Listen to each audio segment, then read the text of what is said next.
دم باش تماشاوان گلکی جاردن بو برنامه خواب بخیر بین تاور میرو یکی شوان تاورین گرمه کو بگمان روزانه هاولاتی همو شاهدن و دبی گله سدمه گله یا ولاتین هرما کردستان له همو دبران او جی کی چل پشت پاشکتنا آنکو پاشخصنا پروژه خدمت گزاریه و گلو آیا پروژه خدمت گزاری دماتنا پاشخستن دما بونمونه الجاده که دچکن جاده که وقت گله بسر ودچه شبلی کو دباجه بزاریا خلکی پروژه که نشجبونه چتکن وقتی که زور بسر ودچه حکومت پروژه که دی خدمی چتکن وقتی که گله بسر ودبه گله جهت بتا جه پرزگری که خلکی حتی گله جران پارل خلکیات که ورگتن بونمونه برگشانده که لهولیره گله نمونه دنجانه لخلکی ورگت که پاره کو د پروژه که کنجیبونه بچه که نام پروژه که نه پاره کمپانی که وهمی بیا پاره بالا شوی بگو ما خیلی زرانم بیا گلو چل پشت پاشکتنا پروژه خدمت گزاری ولاتیان و بشوی کی گشتیم حکومت هرما کردستان و کو پیوستی یاسا و پلان نینه جبوک او کسو او مقاولت قراد بن بجی که نوام پروژه بجدی لسرکاری خبر دام بنده دمه که دا کو پرانیا وام پروژه هرما کردستان ته جی کرن داو دم بوانت تحديد كيرن قال جاران دوقا سيقات افدا مبسر بتشيت بنو من بارزان لا مستشفى 400 تغطيه لباجار السليمانيه چندين صالح اف چندين جاران بوجه بوات كترخان كيرن اف مستشفى حتى نكجي تمام نبيا ولا برزان تشي لبش دوا كوتني بروجه خدمت گزاريه ويا لا هرمي كردستان دا پروژه خدمت گزاری له همو بارکانی جان له همو ناوچکانی هریمی کردستان هاولاتیان گلیان هيا لبرول کاتی خویا جبهه نکرد اگر جبهه بگیره به او مواصفات او کوالیته ام پروژه جبهه نگیره که پیشتر لسر ریکوتن که پیشتر لچارچوی تندره به مقاولات داوا هوی پاشکوتنی ام پروژه چیه رقابن بو نمونه رقای دروسه که کاتی کی زور پیچه دواتر ام رقای خرابه به تمو ابي بتصا شقيق دروسه که ام پروژه کی نشتجبون ام پروژه کی دان جسری کان انترپاس ان هر پروژه کی دی جبهه کی دواتر اما کی مقاسی زوری تیایا حالاتین گلیه کن کی سبب بو پاش کوتنی ام پروژه ای حکومت هریمی کردستان سبب یان مقاولات سبب یان او کمپانیانه که دین ای بو اجراات نیه پلان حکومت کو پلان کی تکمه پیوسنی بو اجراات جدیه بلگل او هم کسانه که بنهوی پاش خستینیان پروژه بو نمونه مستشفى 400 قراولی شهری سلیمانی که وکوی وش زانم بو چندین ساله او چندین جار بو جبو ترخانگه تا استش توانه بو ای کله پشتمایه حکومت حولاتی تندر مقاوله کان بتایبەتی لە ئێستادا بوو بەتەنیا کۆمپانیەکانی تورکیا و ئیران لە هەرمی کوردستانەوە بەرهێنانەکەن لە کاتێکە ئەم کۆمپانیا زۆرجار کوالیتیشیان باش نەبووە لە کاتێکە کە کۆمپانی زۆر عیملاقتر و زۆر ئەکتیڤتر و زۆر بە کوالیتیتر هەیە وەکو کۆمپانی وڵاتانی ئەوروپا کە تەجروبەیەکی زۆریان هەیە لە بنیانانی هەر وڵاتێکە لە هەر بارێکە بە شێوەیەکی زۆر باش ئێستا من لە خزمەتی وەرگرتنی سەرنجێوەی بەڕێزدەم لەسەرم تەوەرە هێمە لە کێلاراوەیەکەم پەیوەندی فەرموو السلام عليكم سەرچاوم ام کاتان باش هەموو کاتێکت فەرموو دەستخۆشی بەرنامەکەتان لێکم سپاس بۆ تۆ فەرموو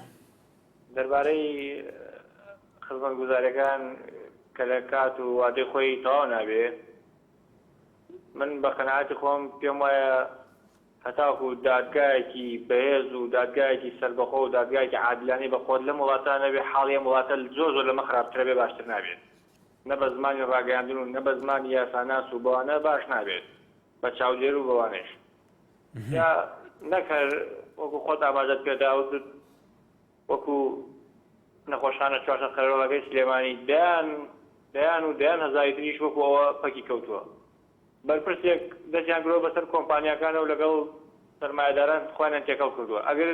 شەریکیان ناکەنەوە لیان قبوڵ ناکەن و تەندەریان پێ نادەن ئەم بلاو دەیکڕێت 100 دەفتەریکە بەیەکێترەدا و ئەڕاتە سەروی ئێستا بۆ نمونە حەز دەکەم چاوی کامێرەکەی خۆتان لەناو شاری کەلار و لەو هەموو خەرەباڵەکەی کە لە بەردەمی داری گەرمیانە دروست بووە چەند دوسێ ڕۆژێکە لە نوێی مانگەوە دروست بووە بۆ خانەکانی کەلاری نوێ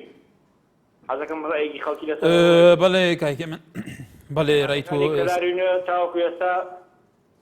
4 کۆمپانیا و 4 بەرپرسی بازرگانی پێوە کردەوە بە 100 دەفتەر و بە 80 و بە 90 دەفتەر بێەوەی دەست لە دیواری گرتوێ بەڵێ یەکێک لە نمونەکانە کاکە من لە کەلار سپاس سارا لە هەولێرەوە فەرموو بەڵێ سارا لە شاری هەولێر ئەگە لە سەر هێلمابی بەڵێ چومان سۆران لە چومانەوە کاک سۆران فەرموو کاک سۆران ئەو کاتە باش هەموو کاتێکت فەرموو ئەگە تەلەڤیزیۆنێکی خۆت کەسکەی بۆی باشە دێما لە دەنگێ فەرموو اوقات باش هەموو کاتێکت دەخۆشی بەرنامەت لێکەم زۆر سپاس فەرمو جۆکەوتنی پرۆژەکانە بەرنامەکە بەڵێ کی سەبەبە بەڕای تۆ باس تکایە کاک سۆرانەکە دەنگی تەلەڤیزیۆن خۆی کەسکی تکایە بۆیە کێشە دروست نەبێت لێرە کێشی تەکنیکی بەڵێ من پێما لە جۆکەوتنی پرۆژەک بەڵێ من پێما لە جۆکەوتنی پرۆژەکان بە شێوەی سەرەشی حکوومەت لەش پرسیارە ئەیدا مقاولات و کۆنترات بۆ نمونە ئێستا لە دەڤەری چۆمان لە چەند گوندێک هەیە پرۆژەیەشی ئاودێریان بۆ کراوە 3 ساڵە 3 گوند پێمەکات بووە واتە بێ ئاو بووە ئایا حکوومەت ناڵێ ئەو وشکبوونی ئەو ڕێزەباخی ئەو خەڵکەی لە پێ ناویستە جۆکەوتنی ئەو پرۆژەی اصلا استفادەکەی یعنی چی گوندەکان هەمویان سۆکران نەما ئێستا بۆ نمونە گوندی سەکران کە 6-7 ماڵی لێ بووە 1 تاقە ماڵی لێیە بەزانە ماڵەشی لێیە مەسەلەکەوێ پرۆژە خزمەتگوزاری بۆ ناکرێ ئەوەی کراوە شە خراپە دادەی بۆ کراوە سیارە ناچی کتابخانەی نییە مثلا ئاوەڕۆی نییە ئەمەش لە هەموو پرۆژەکان جۆکەوتنی پرۆژەکان بە دەرەجەیەک حکوومەت پرسیارە ئەزا کۆنتراتی و مقاولەکان بەڵێ سپاس بۆ سەرنجی تو کارزان لە شاری سلێمانی فەرموو کای کارزان فەرموو کای کارزان سەرچاوم باشی براگەمان و کاتێک بەڕاستی دەستخۆشی بەرنامەکە لێرەم سپاس فەرموو وەڵایی دەستی خۆش بوو بەرنامە بەس من هەموو شارێ وایە هەموو شارە پێویستی بە خزمەتگوزاریە بەس ئەم شارێش خۆ دەزانی جارە مادەتی پێشکەوێ لە هەموو ڕێگەوە وادارم خەڵکی ژوات تێ نەگات کە خۆ دەزانی وەفی کوردستان چۆنە بەڵێ محەممەد لە چەمچەماڵەوە فەرموو ئەم کاتێ باش هەموو کاتێکت باشی قوربان زۆر سپاس وەڵا قوربان بەنسبەت پرۆژەکان لە جێ لە کات و ساتی خۆی جێبەجێ ناکرێت دوو خاڵ ئەساسی هەیە یەکەم بە دواچوون نییە دووەم لە گەندەڵیش لە پشتیوە هەیە تاکو ئیجراعات نەگرێت لەگەڵ کۆمپانیەکانە هەر بەو شێوە دوا دەکەوێ و ڕۆژ بە ڕۆژ مەسات دروست دەبێت بۆ خوێندکاران بۆ دێهاتەکان بۆ هەموو کۆلەسە پرۆژەکان ئەگەر بەڕاستی من هەر بۆ ئەگەر ئیجراعات هەبێ زۆر جوانە ئەگەر نەکرێ هەروات بۆ شێوە دەڕوا و دەمێنێتەوە هیچ ناتوانین هەر ڕۆژ لە دوای ڕۆژ پرۆژەکان ناوها دواتر دەکەوین ئیجراعات هەبێ بە دواچوون هەبێ پلان هەبێ بۆ کۆمپانیەکان دەتوانین ڕۆژ بە ڕۆژ کۆمپانیەکان مارە و پێش ئەگەر نا لەو زیاتر بەڵێ سپاس هوەر لە سلێمانیە فەرموو کاکی هوەر فەرموو کاکی هوەر ئەلو بەڵێ فەرموو ئەو کاتەوە باش هەموو کاتێکت کاک ئەلو بەڵێ بەڵێ جێم لێتە فەرموو کاک هەکاژیان نییە مەسئولاتی نییە لە کوردستانە و شوێنی اختصاصی زەلا ناخەنە ئەو شوێنی کە بە بەسێت و کاوە ئیشەکەی بێ بەڵێ بۆ نمونە لە فولکەی سەرچنانەوە هەتا ئاگاتە تاسووشە 4 جار ڕووخانویانە دەمێت ساحەکەیان گەورکە دەزی وەسەتێکی دەزی وەسەت دەمێ پچکۆلەیان کرد دەمێ گەورەیان کرد دەمێ گڵۆپیان تێکرد دەمێ گوڵیان تێ 4 جار ڕووخانیان ئەم هەموو پارەیان تیان بەڵێ ئەجا لەبەرەوە لێپرسینەوە نییە هەچ کەسە بۆ خۆیەتی حساب بۆ نمونە ئەچێ ماڵە ئێستا سەهۆڵەکە لای سەهۆڵەکە یا لای باخی گشتی تەنکەری ئاو پاچی کاتەوە باخی کە پاچی ناکاتێ یا کامێرە سۆفلە گەڵابێ لە شوێنە ئیشەکە ڕستێکی ئەگەر و ئازارە کوردستان بەم سۆفل گەڵابێت تەواو هەمووی پاکراوەتەوە بەڵێ کاکی هوەر جاسەم لە شێخان گەلمەیە فەرموو بەڵێ مەرحەبا برا سەرچاوا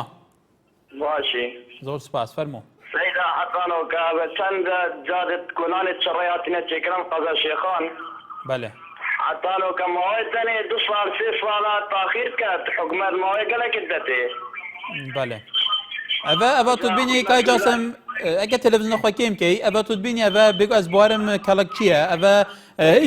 هێشان ئەvە کەڵکچیە کەڵکچی کومەلگایەکەت کە بیتە قەزا شێخان ئەvە جادێتوێنە کە حکوومەتی ئەف جادەی بچێت کە بەرەخۆ بکە ڕەوشەوانیا چاوە این هەموو بچاوێن خۆ دەبینن حکوومەت دەبێژە بودجە نەمایە تەمام کەن بەرەخۆ بکەنێ وان زاروکان وان قوتابیان چاوەل vêrê derbas bin kay casime ker tu viyê nebîne ve wênê devarawaya yê ku doh bû me hatibû kerem kir ملك كلاكي والشيخان والشرعني دورت يعني دورت شرعي أبتشند مواد يعني إنه كاي تشكري وكيرناك أنا بتشند يعني رصيد طالع يعني خدمة جاري بەڵێ کای جاسم بەڵێ میویدارین سەرنجاتە بۆ لای نەپەیوەندیدا گەشتی بێت لە کۆمەلگا چڕە بۆ خزمەتگوزاری کێمن عەزیز لە چەمچەماڵە فەرموو کارێک باش باشتر بۆ تۆ بەڵێ کای عەزیز کاکە کارجان ئێمە ئەگەر بە وەزوح قسەکەین ئەبێ نابێ هەر من بڵێم کاکە کار خراپە بەڕاستی ئەگەر باس لە خراپەی خزمەتگوزاری بکەین لە وڵاتەیە تەرەفێنە هەم میلەتە هەم حکوومەتیشە میلەت چۆنە چێ ئەو میلەتە مقاولە منە تۆی ئەوەیە ئیلە ئاخری نەبوونی بێ پیلانی و بێ بەرنامەی لە وڵاتە شاوای لێ کردووە ئەگەر بێت و حکوومەت بەرنامە پیلانی هەبێ وەساکە والینە ئەگەر دوو خۆنتەرا دوو مقاولەکی بدرێتە دادگا و قانون فۆقە کوشی بێ یەک دووست دانە ماڵ و حاڵی سادرەواردەکەی خەرامەیەکی باش بێ بە تەشید ئەو شتەوە لێنە بۆ لەمە من شتێ بچگوۆی کاڵە میلەت من بۆ خۆزاری سەد لە ماسن لە شوێنێک کڕی بوو سپار بوو ئەوە بچمە بۆ ئاسایش بە ئاسایشم دابتە ئەمە وایە من ئەوە لەسەر خۆم واقعیش دەنگ نەکردم گونا حەودێ ئەملاوە کاکە ئێمە کاڵن حکوومەت گەندەڵە میلەت گەندەڵە حکوومەت میلەت منێش گەندەڵە ئێمە با ڕەخنە بگرێن ڕەخنەکەیانمە کە شوێنی خۆی بگرێت نەکەر بڵێن کاکە کار خراپە من باشم زۆر سپاس بەڵێ زۆر سپاس بۆ تۆش هەریات لە شەقڵاوە کاک هەریات فەرموو هەریات لە شەقڵاوە بەڵێ کاک هەریات ئەگەر جێت لێ ئێمە بێ کاکە ئەو کاتت باش هەموو کاتێکت فەرموو کاک هەریات جێم لێتە قسە بکە فەرموو بەداخەوە نازانم کێشەکەی چییە جێگر لە سۆڕان فەرموو کای جێگر بەڵێ کەرەم کە باش کاکە کار زۆر سپاس باشە برا سەعەتت کە باشی زۆر سپاس مەمنونین فەرموو فەرموو سەرنجی جەناب بەنسبەت ئەو تەوەرای بەڵێ بەنسبەت ئەو تەوەرە زۆر جوانە بەڵێ بەڕاستی ئەمە لە سۆران هیچم لۆ نەکرا هەتا ئێستا چەند جاری عنی قەولیان پێداینە وەکو جادە و ڕێگاوانەوانە هیچ یانی هیچم لۆ نەکرانە کارەبان هەیە ئاون هەیە بەس پرۆژەی خزمەتگوزاری نییە بەڕاستی بەڵێ کای جێگەری وادارین سەرنجی تۆ بۆ بەرپرسان گەشتی بێ قەزای سۆران بێگومان ئێستا قەزایەکی ڕۆژ بەڕۆژ لە فراوانیدایە و ڕێژەیەکی زۆری ڕۆنشوانانیش هەیە بۆ هیچی بوو نەکراوەکو تۆڵێ علی لە شاری سلێمانی کاکەلی فەرموو کاکە یانم کاتە باش دەستپەشی لێکە زۆر سپاس کاکە بەسمەت گوزارەکان و بەڕاستی من ئەزانێ گەڕنم بۆ هەمووی بۆ حکوومەت جاران کە حکوومەت هەبوو ڕێزم هەیەکڵ حکوومەت هەبوو ئەگەر من چاڵێکی ئاوم کتارە بەرماڵەکەی خۆمە مراقیبێکی نار لە پێشا سەیری کرد و هەڵێ کرد و مەبلەغی پارەی لێ ئەسەندم بۆ ئەوەی کە من ئیشەکە دوایی ڕێکوێ بکەم ئەو تا پارەکەی ئەدامەوە کە دووبارە کەش پێترێ نار ئیشەکە بڕێکوپێکە کرد و ئەو سافارەکەی داوە بەنسبەت ئەم مقاولانەوە مقاولەکان حکوومەت خۆیان بەڕاستی ینی کە مقاولی هەیە لەناو حکوومەتایە ئەمە 6 دەست بە دەستەکات تا ئەگاتە مقاولێ ئەگەر بە 100 دەفتەر بگیرێ هەیە لەسەر 50 دەفتەر 50 دەفتەری لێ ئەخورێ ئەو کابرا ئەخیرێش کە ئەیگرێت بە بۆچوونی من بۆ پاچەزەربەی تاوە نابێت بە گەندەڵی تەواکە حکوومەتیش لێ ناپرسێتەوە هەمووی ئەوەیە هەمووی حکوومەتە کاکە یان من گاڵتم لێ کەرگەڵی حکوومەت نییە و حکوومەت گەندەڵیە هەمووی حکوومەت گەندەڵە هەموو شتەکان بە بۆچی من هەمووی حکوومەتە کاکە یان بەڵێ کاکی هالی بێت وەزەکە وا نابێت بەڵێ سپاس بەڕێزان بێگومان ئەمە سەرنجی زۆر لە ئەو بەڕێزانە بوو کە پەیوەندیان کرد کە حکوومەت هۆکارە گەلێک جاریش چاودێرەکان چاودێری تایبەت لەم بارەیە باستەوایکەن کە زۆر لە بەرپرسەکان و وەزیرەکان بەرپرسی باڵاتر دەستیان لە پشتەوەیەوەیە کە بێگوان ئەو هەموو تەندەرانە ئەوان ئیشرافی لەسەرێکیان بێ کێ بدەن کام مقاول بێ کام نزیکی خۆیان بێ کێ بتوانێت بفعلەن سەهمی ئەوانیشیان بپارێزی زیاتر ئیستیفادەیان تیا هەبێ بەو بدەن ئایا ئەمە ڕاستە هەکەر ئەمە هەبێ تا چەند تەسیرێکی نێگەتیفی لەسەر ڕەوشەکەیە سیاسی ئەگەر سیاسی خۆی بازرگانیش بێ سیاسی خۆی طموحی بازرگانی بزنیزیش هەبێ لە ناودەم و دەستگەکانی حکوومەتە و لەو چارچەیە واستەکاری هەبێ بە هەوەزی خۆی تەندەر بڵاو بکاتەوە پرۆژەکان بە هەندێک کەس بدە بە پێی ئیستیفادەی خۆی ئەی کوالیتیان ئەم پرۆژەیە نەوعیەتیان پرۆژەیە ئیشکردن لەسەر ئەم پرۆژە بەڕێیتان بە شێوازێکە بێ ئەم بەر و پێچەوانەوە فعلەن خەتای مقاولەکانە بەرحال بیلال لە شاری سلێمانی فەرموو ئەم کاتە باش کاکەگیان هەموو کاتێکت وەڵام منەوەتەخوازم ئەم پرۆژانەی کە حکوومەتی هەرێمە یان کە بەدەدی خەستەخانە ئێسپاس قەڵەکە نەچێت وادارم ئەم پرۆژانەی کە هەیە بزان لە چیا سەرفەکەن و لە چیشە بەکاری ئێنن.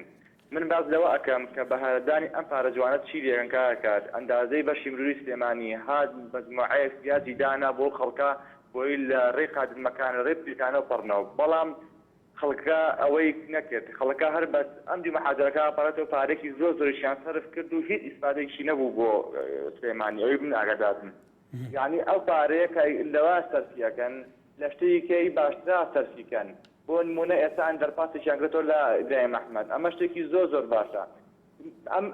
ئەم شتانی کە ئەکرێت حەق وایە حکومەتی هەرێم ئەو مدەی کە داینەوە بۆ مقاولە لە کاتی خۆیان تەواویکە یعنی ئێستا حکومەت چیەکە حکومەت ستای بارانی بۆکە ستابی جمعی بۆکە ستابێکی بۆکە کە ئەمە لە زستانە کاری کرد و حسابی عوتڵەکانی بۆکە ئەو ڕۆژانەی کە شووە لە هەرێمی کوردستانە ئەوانش بۆ گەڕێنێتەوە مجموعەکەی وای لێ کاتە حەواش مایەکی بۆ زیاد کات و مخالەقەش ناگرێتە خەرامەوە وایە حکومەت باز لە بارانیش نەکات بازی لە جمعەش نەکات ئەو بدەی بۆی دایناوە لەو کاتەیە تەواویکە تەواوی نەکرد خەرامی تەواویکە من بۆیە گەڕێنمەوە کە ئەم شتانە ئاوا لێ کرد بۆی زیاد لە مقاولەکەش خەمسار دەبێت و بەلای زۆر ضرور نییە بەڵێ کاک بیلا سوپاس هێمن لە سوورانەوە فەرموو کاسە و کاتە باش هەموو کاتێکێت باشی برای بەڕێزم زۆر سپاس کاکێ من فەرموو دەستخۆشی و بەرنامەکەت لێتم سپاس بەڕێزم من هۆکارەکەی جێڕمەوە بۆ حکومەتی هەرێمی کوردستان کە حکومەتی هەرێمی کوردستان لە هەموو بەرنامەیشیانی عەیدە شکست بێنێ فەرمۆ قیڕمان هەیە ئازادەمان هەیە ڕێگەبانمان هەیە لە ساڵی هەشتاکانەوە کاتی ڕۆژێم ئێستاش بڕۆ یعنی شوختی تێنەکراوە قیڕەکان بە 100 ساڵ کەش بەڵکە ئەگرن و تێک ناتن بەڵام قیڕمان هەیە لە سۆرە ساڵێک تەواو نێبووە بۆ نمونەپلکەی پێشمەرگە ساڵێک تەواو نێبووە کە یەک کۆمەڵ پارەی بۆ دەرچوو نەگەیشتەوە ساڵ ئێستا خۆزییا ڕۆژێک کانگڕەکانی ناباتە سوێقستانە حاڵی چۆنە ساڵاویش تێدایە بەڕێزم تەندەر هەیە سێ جار ئەفرۆشێتەوە چاودێری نیە هەر کەسەوە بەکەیفی خۆی کۆمەڵێک پارە قازان دەکات و ئەی خاتە بەرچی خۆی بەپێ تێچینەوە بەڵێ سپاس ئەحمەد لە دووەکێت گەرمەیە کاک ئەحمەد کەرم کە باش باشتر ئەوەنە ڕێز تەقدیرێکی بۆ هەواڵی خۆی پەیوەندیدار ڕێباز سلێمانی دویپێت ئەو برادەرێمە گوت ئاگ ئەحمەد ڕەخنەت کرد لە کەنال ئەمە ڕەخنە لە کەنال نەبی ڕەخنە لە بابەت بیم و ڕەخنە لە شێوای بابەتی بیم ئەوەی دوو پێگا کاکار ئەوە چۆ ڕێباز زان ڕێز تەقدیرم بۆ برای من پەیوەندیدار ڕێبازی بەس سەبارەت تاخیرکردنا مەشروع پرۆژە هەندێک برادر علی وما علی گوتی يعني او حكومه قندنا الحكومه هل خانقين جالوا منزلي حتى زاخذ حكومتها حقوق على قد بيننا بس امد قاعد متبيج ان شاء الله راسنا بلا حكومه مقاولك شركائك نزل المجتمع يقوم بالتي اخوان اثبت رخناك بنادك من نقدك بنان يعني نقوى هدام بس ما بيتم مصلحتها من التي ما بتن مصلحتها مقاولك بيت شيء اولا هي خمساريش مهندسي مقيمه يأدو يجي مراقبة إدارة محلية ويأدو ده جهاز إداري مثل ناحية بت قضاء بتن محافظة بتن أو أشي مشروع عادي شو دائرة بتن إدارة يعني جزء الريكوبان بتن مدير عام لازم ذلك بياخذ الريكوبان تشيكينا تشيكينا دنجا دينانا أبي هاي لك بله راضي بيننا وبيت الحكومات بيننا او الزام بكون سر حسابايو شي كدن ملات حكومات ونكتن ملات دليوجي من سراء مقاولتي سيدان بله كاك احمد سپاس هيجان دن هذا بو روشا بروجان هرما كردستان ويا بروجا قال تاخير دبن بون مناجاتنا بدهان صلاتنا شكرن شايفنينا جاد هي تنا شكرن بهي كيف جاده تيك ديچيت بو روشا ويا اي كواليتيا او مادت كنا ناف بيك هاتيا دروس كرنا وجاده چاويا برنگه که دیجی که اف مقاوله هر کسی که رابو گله جران نهین خوشی گهداری دکن کسی بی مقاول پر رنگه که بی فتره که گله دولمان بود دوسه مشروعی چکرن گله دولمان بود آیا بول سروی اساسی گله وصایه یادی ترجی دست وردانا برپرسن حزبی دبیجن هيا درس وردانا برپرسن حکومت هندک جبر پرسن حکومت و کد دبیجن هيا جبوان وانتن دراب کسی نزیکن خوابدن جبو که او مستفید بن گلو دیتناوا اگر بازرگان و سیاست بەرپرسێک و کارێوی خزمەتکردنا وی ملەتیەت چارچوبێکی gelek yasayî da eger dest tedaxulat hebin di qazancê û di biznesmanê da dê rewşa be. Şêrzat ve şerî Silêmanî. کاتت باش بەڕێزم Serçam kay Şêrzat. زۆر سواسی تۆرەکەتانەگەین بەڕاستی من پێم وایە تەنار حکومت بەرپرس نییە لەو کارە خراپانەی کە لە بوارەکانی پرۆژەی خزمەتگوزاریە ئەکرێ یەکە ئیدارەکان بە دەرەجەی یەک زۆر لێی بەرپرسن چونکە ئێستا پارێزگاکان سەلاحێتی کاملیان نێراوەتەی دەسەڵاتی زیاتریان بەڵام ئەو یەکێ ئیدارەکانی شار سەربەدەم و دەستکارن حکوومەتن کەواتە حکوومەت بەس لە سەرۆکی حکوومەت و وەزیر پێک ناتوە لە قاعدەکەش هەمووی بەڵێ بۆی حکومت لێی بەرپرسە ڕقابەی هەیە لە سەرەوانە بەڵام لە شوێنێکەوە بۆ شوێنێکی کە زۆر جیاوازە مەسەلەن ئیستا سلێمانی لەگەڵ هەولێرا زۆر جیاوازە لە هەولێر کۆنتڕۆڵ هەیە ڕقابە هەیە ئەبینین لە تەلەڤیزیۆنەکانەوە بینین خۆمانەی بینین پرۆژەکان زیاتر خزمەتگوزاری تێکەوتووە جوانتر ڕازاوەتەوە مەسەلەن ڕقابەیان هەیە لەسەر بەنزیخانەکان ئەگەر پۆمپەکانیان خراپ یەکەم خوێنێتەوە یەکسەر لیژ ناگاتە سەریان شوێنەکان ئەگەر خراپ و بیزون یەکسەر لیژ ناگاتە سەریان ئەگەر پرۆژەیەکی خزمەتگوزاری لە هەر شوێنێک هەبێ یەکسەر لیژنەی محافظ خۆی ئەچێتە سەری کارەکەن لە سلێمانیا ئەوەتی هەیە بەڕاستی ئەمە حەقیقەتێکە لای هەمومان ئاشکرایە گەڵدەمترین پرۆژەی تیا دواکەوێت بە سلێمانی بووە شارێکی زۆر پیس و پۆخڵ بۆ شارێکە لە ڕووی داریەوە زۆر گەندەڵی تایە لە سەردەمی بەڕە سالار عەزیزدا مەحادەرەی سەر شەقامەکانیان فرۆشت لە سەردەمی دانای ئەحمەد مەجیدا بە هەمان شێوە کە گەندەڵ بوو کە دەچیە بوو کە محکەمە داوای کرد کە یاسا داوای کرد لە گردەکەەوە بینیمان چۆن ئاودی و کرا بۆیە لە شوێنەکانەوە فەرقی هەیە جیاوازی هەیە من هیوادارم یەکێکی دارەکان بەخۆیان ناپشنەوە سوڵتەی زیاتریان بنێ بۆ ئەوەی ئەگەر هەر پرۆژەیەگە بوو کە تەرخەمیەکی تیابوو لێپرسینەوەی لەگەڵا بکرێت بۆ زۆر سپاس. بەڵێ بەرزان هەر دوێنێش لەسەر ڕسەی کاشێزە دوێنێش ئەنجومەنی وەزیران بە سەرۆکاتی نێچیروان بارزانی کوبتەوە بێگومان نێچیروان بارزانی بە وەزیرەکان وتوە دەبێت لە مەودەوە کاروباری بەڕێچوونی کاروبارەکانی حکوومەت دەبێت زۆرێک و پێکتر بکرێت فعلەن حکوومەت بکرێتە حکوومەتی مکی مؤسساتی هەروەها بە وەزیرانی شڕاگەاندووە کە پێویستە نەهێلانی سستی و گەندەلی لە خۆیانەوە دەست پێ بکەن پاشان لە خاڕەوە ئایا ئەمە ئەچاند ئەبێت فعلەن ئەبێتە پراکتیزەی ئەم تەوجیهاتە ئەکرێ و ئەگەر نەکشگیرێ پلان چییە بۆ ئەوەی کە هەر کەسێک لە چارچوەی ئیشەکەی خۆیان کەسێکی جددی نەبوو فعلەن لێ پێچینەوە لەگەل بکرێ شاسوار لە خانەقینەوە فەرموو ئەم کاتتان باش هەموو کاتێکت سڵاوی پێشمەرگە قارەمانەکانی فەرماندەیی گەرمیانتان لێبێت ڕێزمان هەیە بۆ هەموو پێشمەرگە قارەمانەکان بۆ بەڕێستانیش فەرموو ئەمەوێت تۆ دێ لە تەوەرەکەتان دەربچم ئەزیزەکەم ئەگەر بە کورتی فەرموو وەڵی هیوادارم هەموو گەلی کوردستان وەکو جەنابی سەرۆک ئاوا پشتگیر بن بە هێزی پێشمەرگەی کوردستان چونکە ئەو هێزەی کە لێرەیە لەبەر سەرما و گەرمایە لەبەر سەرما و سۆڵەیە بۆ ئازادی خاکی کوردستان و بۆ پاراستنی دەستکەوتەکان و ئەزموونەکەمان لێرەیە هیوادارم ئەوانشی کە توجارن و ئەوانشی کە ئیشوکارەکانیان لە کوردستانە بەڕێوە بن بە دڵسۆزی و بە خەمخۆریەوە وەکو هێزی پێشمەرگەی کوردستان ئەوانیش وەکو وایە پشتگیری لە خاکی کوردستان بکەن ئەگەر لە گەندەڵی و لاو شتانی کە ئەیانەوێ توجارەت بکەن لە بین وڵاتەکانە ئەوە بە خەمخۆریەوە بۆ کوردستان و بۆ خاک وڵات و نیشتیمانی خۆیان تێبکۆشن دوورکەونەوە لە هەموو گەندەڵیەک و هەموو شتێک ئێمە لێراوە دەستخۆشی لە جەنابی سەرۆکەکەین ئەو پەڕی پێخۆشحاڵ بین بۆ سەردانکردنی چەپەکان بۆ بەسەرکردنەوەی هێزی پێشمەرگەی کوردستان وەکو پاڵپشتیەکە بۆ هێزی پێشمەرگەی کوردستان هیوادارم هەموو کوردستان بە یەک دەست و بە یەک بڕوا دوورکەونەوە لە هەموو تەسکیشت بایەتیەک دەست ئەم دەستی بێگانە لە ناو خۆمان دوورخێنەوە و دوژمنان و ناحەزان چاوی بەڵێ کاشە سوارە بەڵێ سپاس بۆ سەرنجی تۆ دەروێش لاو لێرەوە فەرموو هەموو کاتێکت بەڵێ کا دەروێش هەموو کاتێکت فەرموو خۆشتانێکم بۆ تەوەرەکەتان نزیک خۆیەتی سپاس فەرموو برای بەڕێزم هەر کارێک هەر پرۆژەیەک هەر مەشروعێک کە دەرەچێتن دیارە سەر بە سەر بە وەزارەتێکە یاخود مؤسسەیەکێکە یاخود مدیریەتێکی عامەیە شوێنێک کە لە دەوائری دەوڵەت وأو شوية نشتيا في مرجعيته ياخذ عايز تابعي أنجمني وزيران ياخذ سلوكاتي هريما إذا عايز دولته برام كجندليك يا كيف من درم كيس خموسك كيس خموكف سلوكاتي هريمو سلوكاتي أنجمني وزيران كذا بركستيارن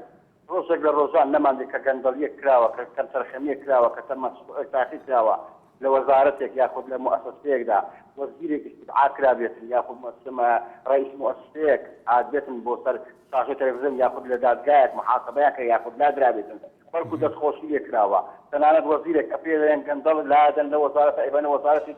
مهم ترى قال مثلا كان هم يبسيطوا بسلوكاتي أنتمني وزيرانو سلوكاتي هريم لوي ودستيك الوا وقال كندلي وكو كابيري سو مرة استيفان بارحين بسي أوي كركا وقندلي بنبركنو توجيهات إذا كان زوجي بدي بكذا فهذا أخويا كان كندلينيا أجر كندلينيا أو فارق أخويا أيضا مقاولة ساسنو كان يزيك لأخويا نوا فارق أو فارق أوان ليان ولا جنوليان أخوان أو تامسوا عقول كان إخواني في كانوا حمارة كان أو هولير وصار كان هم يبروا عاصمان روي تشوفوا أو فارق بالك أي درويش بله سپاس بو سرنجی تو برسان استاش بگو من حضور جار قصه چاودێرەکان لە ئێستا هەرێمی کوردستاندا چاودێرەکان بەرپرسە باڵەکانی حکوومەتی هەرێم حتا حزابەکان هەموو ئەو توێژینانەی کە لەسەر ئەم بوارە ئەکرێ ئەڵێن لە هەرێمی کوردستان گەندەلی هەیە بێگومان لە ڕێکخراوەکانی نێودەوڵەتیش باسی ئەوەکەن کە لە هەرێمی کوردستان گەندەلیە بەڵام پرسیارێکی ئەوەیە بووتە ئێستا یەک مدیر عام یەک موظف یەک بەرپرس یەک وەزیر لەسەر هەبوونی گەندەلی کە بێگومان زۆر مەشروعاتی شەیە کە ئەوە تەجروبەکەی لە بەرچاوە کە فعلا گەندەلی تاکرێ وەکو ئاڵێن بووتە ئێستا کەس دەرنەکراوە ئیجراتی جدی کەس نەکە کەس ڕوبەڕووی دادگا نەکراوە لەسەر ئەمە بڕایە بەڵێ دوای ئەم ناوبەرە لە خزمەتیەوەدا دووبارە سەڵاو فێجان لەسەر تووڕی کومەڵاتی گۆران عەبدوڵڵا ئەنووسێ کە هیچ سوودێکی نییە هەروەها ئەحمەد مۆستەفاش ئەنووسێ هویەکەی تەنها مقاولەکانە هەروەها بەرهەم ئەحمەدیش ئەنووسێ کە گەندەلی و قۆڕ بەسەری خەڵک هەروەها سۆرکێ و محەممەدیش ئەنووسێ پارە خواردنە هەروەها وریا محەممەدیش ئەنووسێ گەندەلی و گەندەلی وەکو خۆیاڵێ بەڵێ بارێزان هەروەها لەسەر هەمانتەوەر قوبات حەمیدیش ئەنووسێ کورد بێگومان کومنتێکی عەرەبیە و بەرنامەیەمەش بەرنامەیەکی بە کوردی پێشکەشەکرێ ببوورە بەڵێ کارزان لە شار قورنەکەی کارزان فەرموو باش بەڵێ ئەو کاتت باش هەموو کاتێکت لە خۆشی بەرنامەکە لێ دەکەم سوپاس فەرموو بەڵێ خۆشی بەرنامەکە لێ دەکەم زۆر سوپاس کای کارزان فەرموو لە خزمەتداین وەک پۆلیسی بەرگری فریاکەوتن بەڵێ لە 2006ەوە ناویان دەرچۆ عەرجیان دەنا هیچ شتێکی دەگۆڕێنێ ناندەنێ ئەوانەی خۆشیان ئەوانەی کە کەسی خوان و دۆست و لانگری خوانن داندنێ ئەوە لە چێ وایە لە چاڵ قورنەوەیە بەڵێ بەڵێ هیواداری سەرنجی تو گەیشت بێت بۆ ڕەوشەکە وایە باوکی شارۆخ لە شاری سلێمانی فەرموو کاک هەکارگیان هەموو کاتێکت کاگەجان من ژێرمە بۆ کەم تەرخەمی حکوومەت بۆ نمونێ من وەکو خۆم لە کۆمپانیای ڕۆژی نوێ پێیەکمانین کردووە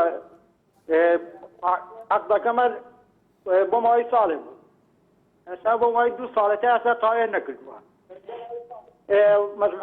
مەجموعەی ماڵەکریان وەرگرتووە هەمووی بە نوقسانی و هەمووی بە نوقسانی سوودەتە ناویەوە تا ئێستا 2 ساڵەتە ئێستا تاوێر نەکردووە ئەمە ئەگەر لێ پرسینەوە هەبێت معقولە پرۆژەیەک بە 2 ساڵ تاوانەوەی بەشەر عەقدەی ساڵێک بێت وەکو معلوماتشمان هەیە ئەو پرۆژەیە بەفرتێکی بەڵەیەکێتی بەڵێ باوکی شارۆخ بەرزان لەسەر هەمان پرس بێگومان گەلەی جار پێدانی تەندەر بێگومان کە تەندەر دادرێ بێگومان ئەو تەندەرە بەپێی ئەو بنەمانە لە ناو تەندەرەکە هەیە کۆمپانیا کە فعلەن دێتە پێشەوە بۆ کۆمپانیا دەرەچێت بەپێی بنەمەکانی ناو تەندەر ئەمڕۆژ لە کۆنفرانسێکی ڕۆژنامەوەییدا ڕێباز خالید بەڕێوەبەری ڕێگەپدرای کۆمپانیانال یەوەتی کە بڕیار بوو ئەو پرۆژە لەسەر پرۆژەیەکی نیشتەجێبوون لەسەر بنەمای کێ بڕکێ بدرێت ئەو کۆمپانیا کە درێژترین و کێمترین قسط لەسەر یەکێکان دانێ بەڵام درەوە بە کۆمپانیای کە نرخ و قیست و شێوازی دروستکردنی یەکێکان دیاری نەکراوە هەروە ڕوونی شەکاتەوە کە پرۆپۆزاری کۆمپانیانالیە بۆ پرۆژەکە بە جۆرێک بۆ کەمترین نرخ بوو یەکەکان دیاری کرد بۆ بێ وەرگرتنی پێشەکی بۆ ماوەی 12 ساڵ بەقیست لە هاوڵاتیان وەربگرێت بە جۆرێک بەشێک لە یەکەکان مانگانە تەنها بەری 138 دلار لە سادانراوە بەڵام بوو باو تەندەرا و هەموو ماسفاتە کە بێگومانەوە لە بەرژەوەندی گشتیدا بووەکو خۆی ئاڵێتەن بەرپرسی کۆمپانیانالیە کە ئەم پرۆژەیە بە کۆمپانیەکی دێکاوە کە هیچ مەرجە پێشکەش نەکردووە بەهەرحاڵ شیرین لە زاخۆ کەرەمکە شب باش باشتر بووتە بەرێک بچم بەرنامەیدا من دۆخەتەیەکە شەوایە بەڵێ دەبێت این بەرنامەیەکی سەر کاری ڕۆژنامەبانی دەستگای ڕاگەیاندن هەرێما کوردستانی بۆ خەبن یعنی بەرنامەی بێ دەهاتیدا بەرنامەیەکی سەرنی بۆ خەبن بوون بەرای گەلە جۆرە هوین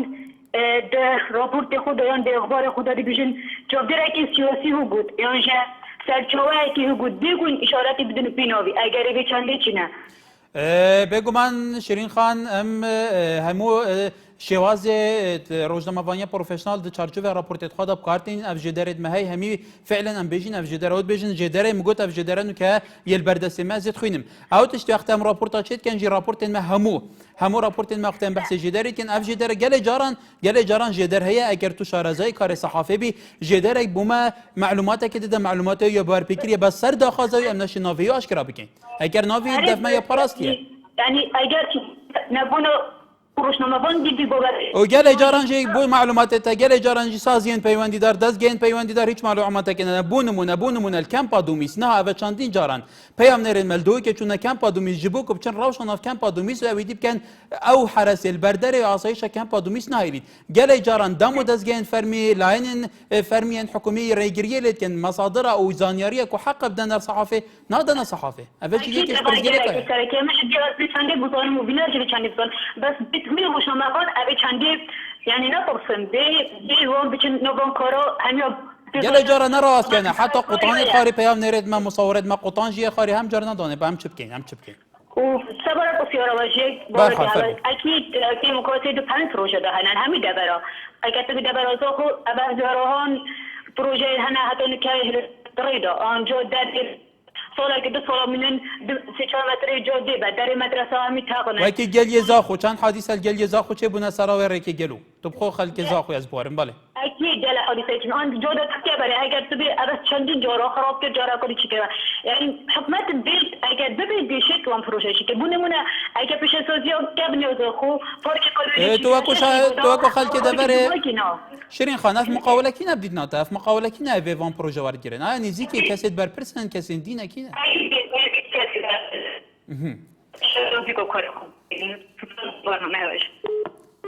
وريال كم شماله كاي كوريا فرمي دەستخۆشی بەرنامەکەتان لێ دەکەم سپاس بۆ تۆ یەک پێشنیارێکم هەیە من وەکو هاوڕێی بەرنامەکە بۆ جەنابەت من لە خزمەتی تودا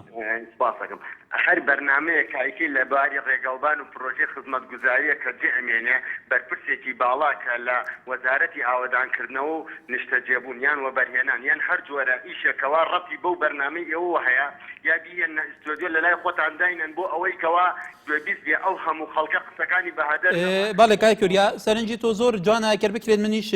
سەرنجی خۆمان بدەین لە ستایلی بەرنامە ئێمە وایە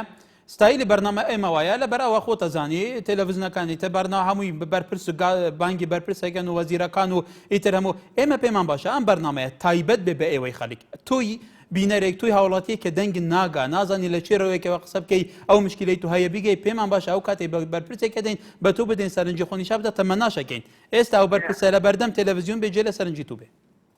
دڵێ قسەکانت زۆر جوانن ئێمە بەبەسمانەوەیە ئەمە زۆرترین هاوڵاتی خەڵکی کوردستان جادەی کوردستانی ئەوەی دەنگیان ناگا ئەوە هیچ مەسادرێک نییە هیچ سەرچاوی نییە دەنگیان بگە لە ڕێیان بەرنامەیە لەسەر هەموو کێشەکانی خۆیان دەنگیان بگە ئایا تۆ دڵنیای لەوەی کەوا بەرپرسەکان یان وەزارەتە پەیوەندیدارەکان ڕاستە و خۆ یان ئاوا گوێبیستە بن کە خەڵکو داواکانیان هەیە والله کای کوریا حکومت ئەرکی حکومت تەنفیزکردنی هەموو ئەو یاسانەیە لە پەرلەمان دەرەچێکەواتە دەستگای تەنفیزیە بۆ خزمەتکردنی خەڵک ئەگەر لەم بەرنامەیە ئەوان سەرنجی خەڵک نەزانن لە چی ئەزانن پێت وایە لە چی ئەزانن ئەو بەرپرسەی لەم بەرنامەیە جێ لە خەڵک نەگرێت جادەی کوردستانی نەگرێت کێشەکانی خەڵک نەگرێت و چیاڵێ والله هیوادارم گوێ بگرێ لەسەر تەوەری بەرنامەکەتان دەستخۆشیتان لێ ئەەکەم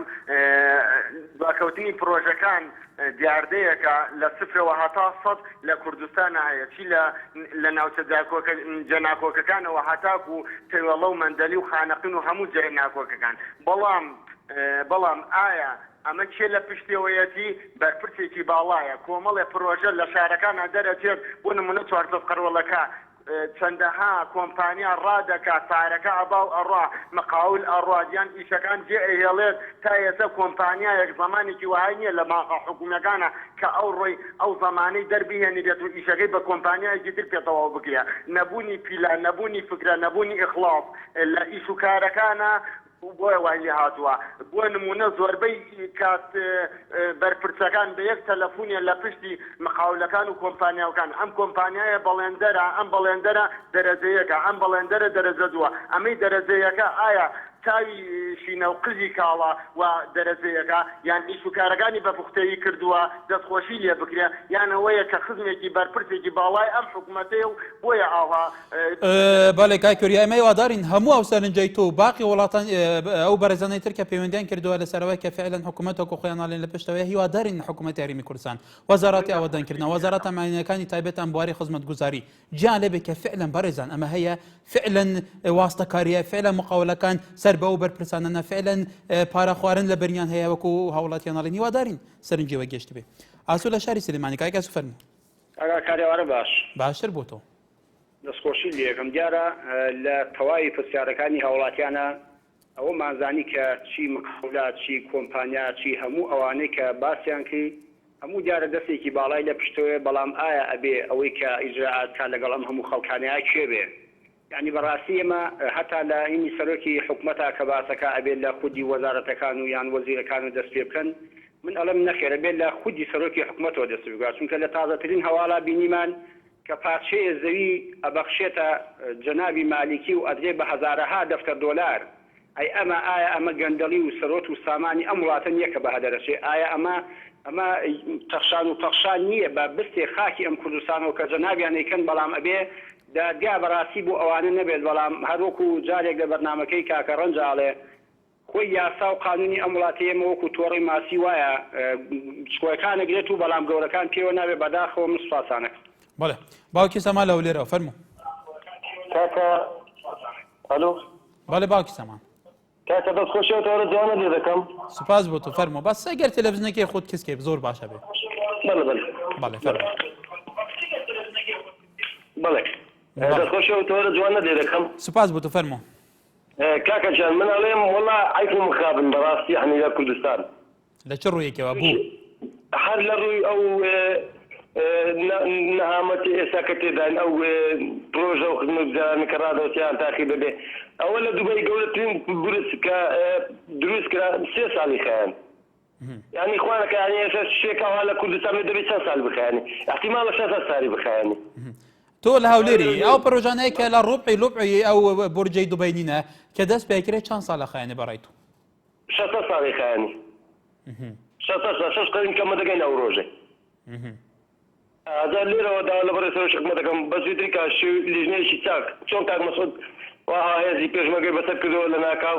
کاک نێچیر بازانیش ئەوها دەست بنکە و لیژنەیەکی خاص پێبێنی بۆ ئەو وەزعانە بمبر کاتن بەڕاستی شەشی زۆر باشەکە ئەگەر لێرەوەی بەڵێ ماهیوادارین بەڕێزیان جێ لە سەرنجی تو بێ باوکی سامان سوپاس پەیوەندەکەت سەمیر لە کیفری فەرموو کاک سەمیر بەلای گەورەی بڕە ژیان تەوەرەکە داوا لێ برتەکەم لەسەر گەندەڵیۆن چێ بەس حەزەکەم ئەگەر تەوەرێکمە ئەگەر گوێ لێ بگنێ بەڵێ بە کورتی ئەکەر فەرموو لەسەر سوتەمەنی لەسەر بانزین بەڕێز گیان ئێستا 3 بانزیخانەیە لەم شار کفریە یەکێکی حکومیە دوایشی حکومیە بەناوە بەس هیچ بانزینێکیان بۆ ناتیەوە سە ئیمڕۆیەک با یەک دانەی بانزینی بۆ هاتیە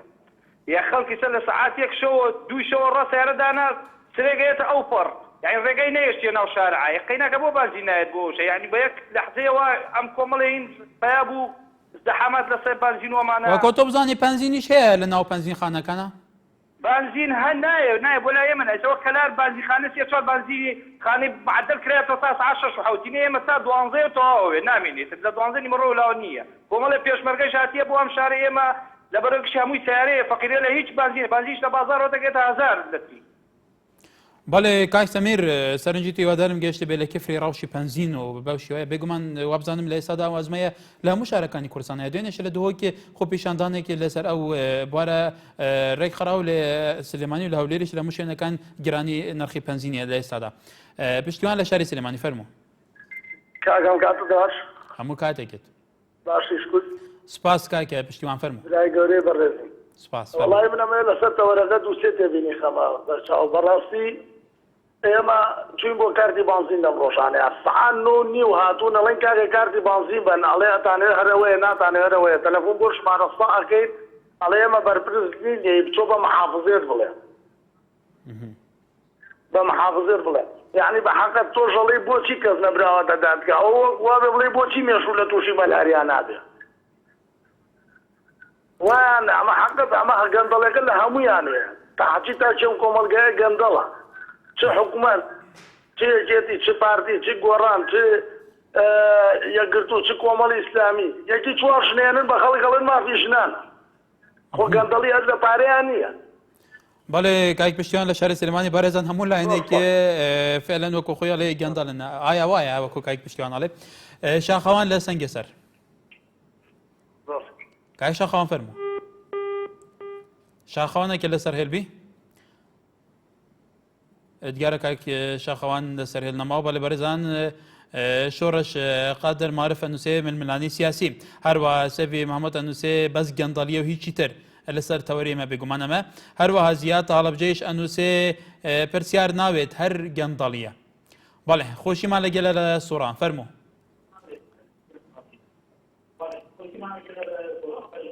ئەلۆ بەڵێ فەرموو خۆشینە خۆشید خۆرشید کاک خۆرشید لە قەزای سوڕانەوە ئەگەر دەنگی تەلەڤیزنەکەشت کەسکەی فەرموو بەڵێ بەڕێز من ڕەخنەکەڵم گوای تەرەخنەشمە هەیە کەرەمکە سەر چاوا وەکی ئێندا برادەر پەیوەندیم گواتکەن بەلێ اینکە پەیوەندیتکەن بەحسی سەرنجێکیان خەرابی جنابێ تا بغێ خولی ڕادگیریتن یعنی تا پێخۆشە ئەکە محتەیەکیان ژی تۆ پەیوەندیەوە یعنی قەپاتیای بۆچە کاک خۆرشید ئەم ئەف تەلەڤیزیۆنە لێرەینە ji bo ku dijatiya serokyan her kesekê her takekê vî welatî biket û ez bixwajî ku hawlatiyek ku takekê vê herêmê weku karmendekê vê televîzyonê pabendî rênimayî û sîstemê karkirinê vê televîzyonekî televîzyonekê ser bixwabim min rêzên gelek hene bo hemû kesek ez hîvîdarim netu ne hîç kesekê dî xoşewîstiya û rêzdariya serokî hîç kesekê bi me nefirûşin ji berhendê me jî gelek rêz û xoşewîstî ban heye û di vî bernameyê de hîç kesekê negot ke gelek caran jî xelkek hebûye hemû caran jî ne gelek caran jî ew ê axiftinek ew jî gelek kêm bûne axiftineka kêm gotî li beramber serokê her kesekê dî yekser telefonan me qut kiriye hemî gavajan bêjin tikaye bilata şîr nebe lê serokê Herêma Kurdistanê serokê hikûmetê serokê parlemanî ev ne berpirsên vî welatê xelek rexnalvan girît kê girît gel min û te girît boş te nagirît ji ber ku eke tu serok bay daşte jî girin berhal hêvîdarên tu bi diqqettir bînerê me bêdavzanî fêlen ka weku tu dibêjî weyan ne serkewt li şarê Silêmaniyê dua peywendî ka serkewt li Silêmanî fermo serçaw zor spas والله من راسل التربي بروجه كان وايد حكي بروجه هي ما حمي دوباره وسواء قلبي كده نظريه او خاص كانه وما نسكت ولاتي تخلي شيء اولادي في ديك بيني كاتك بالصلاه وتاع النفار ارهمي اكيد الطريق ممكن تماشاك اي خطيك اخرى اشكال بعض ما صار يفكر كل ما تدرس في المرامبر دعاتي انفضاته ايش كتبت مع تربيه اخلاق في ورشتيان تعامل بين الشريك كان قناعات بله سپاس بۆ پەیوەندیکەشت بەڵێ بەڕێزان شادمان ئەلی ئەنووسێ لە سەرۆری کومەڵەتی پێیجێنارتی ئەلێ هوکاری زۆریە یەکێک لەوانە خۆمانین لە ڕێگای لە ڕێگە دەین لێپرچاوەکان بەو شێوەیە گەندەڵی بکەن هەروەها لاوێنی شاڵی هەر گەندەڵیە هەروەها هەریات کەماڵە نووسێ لە سوید تەنها پارە خواردنە بەڵێ بەرزان لە زۆربەی کومێتەکان پێم وایە هەر لەسەر هەمان ڕایە بۆ ئەو ڕایە لە لای خەڵی دروست بۆ جادە بەشێکی گشتی زۆر ئەوان لای نەپەیوەنددارەکانی حکوومەت تۆمەتبارێکن بەوەی کە پرۆژە خزمەتگوزاریەکان وەکو پێویست بەڕێوە ناچن ئاشڵێن کە حکوومەت خۆدان پلانێکە توکمە کۆنکرێتی نییە ji bo gaf muqawle ev kes ev kompanya li derve li navxwe vê van proje cêbecêdikin eger wekû baş cêbecînekem kalîtiyekê baş nevî bidene dadgehê bû. Berhala mîvîdarên serînca Cada Kurdistanê giştî li ser vê pirsa giring bo aliyên peywendîdar li hikûmeta Herêma Kurdistanê û muqawela û qonterçiya û van kompanya geştibî. Heta subehî di tewerekî germtir de her şad bin.